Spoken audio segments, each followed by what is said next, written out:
இன்னைக்கு நாள் 06ல நேத்து லேட்டா தூங்குனனால இன்னைக்கு லேட்டா தாங்க எந்திரிச்சேன். கிட்டத்தட்ட 9 மணி ஆயிட்டு எந்திரிக்கிறதுக்கு. எந்திரிச்சோனே வீட்ல ஒரு சில வேலைகள் முடிக்க வேண்டியிருந்துச்சு. அந்த வீட்ல உள்ள வேலைங்களுக்கு அவங்களுக்கு செஞ்சு குடுத்துட்டு தேங்காய் உடைச்சனால தேங்காய் தண்ணி நமக்கு.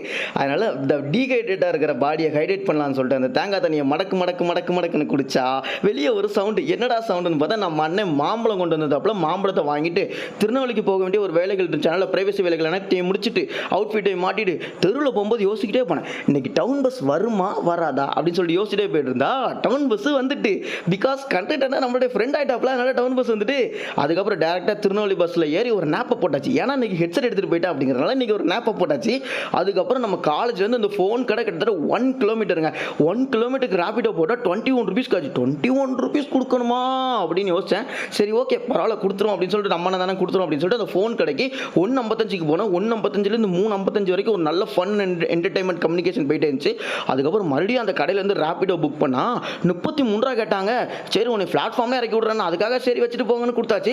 அதுக்கப்புறம் கரெக்டாக நம்ம வந்து செட்டிக்குளம் பஸ்ஸை கனெக்ட் பண்ணி ஒரு லோக்கல் பஸ்ஸில் ஏறி உட்காந்தோம். என்னடா கறி செட்டிக்குளம் பஸ்ன்ற அந்த பஸ் தாங்க நான் வரும்போது இருக்குது ஓகேங்களா. அதனால தான் அதுக்கப்புறம் அந்த பஸ்ஸில் ஏறி உட்காந்தப்போ நமக்கு வீட்டுக்கு போகிற வரைக்கும் தான் அப்போ தான் இடமே கிடச்சிது. சரி ஓகேன்னு வீடியோ எடுத்தாச்சு. இன்னைக்கு ராத்திரி சாப்பாடு என்னன்னு பார்த்தோன்னா அதாவது புளிக்குழம்பு ப்ளஸ் சீனரிக்காய் கூட்டு. இன்னைக்கு ராத்திரி தூங்க கொஞ்சம் நேரம் ஆயிட்டு நாளைக்கு வீடியோ வந்தால் பார்க்கலாம்டா பாய்ஸ் அண்ட் கேர்ள்ஸ்.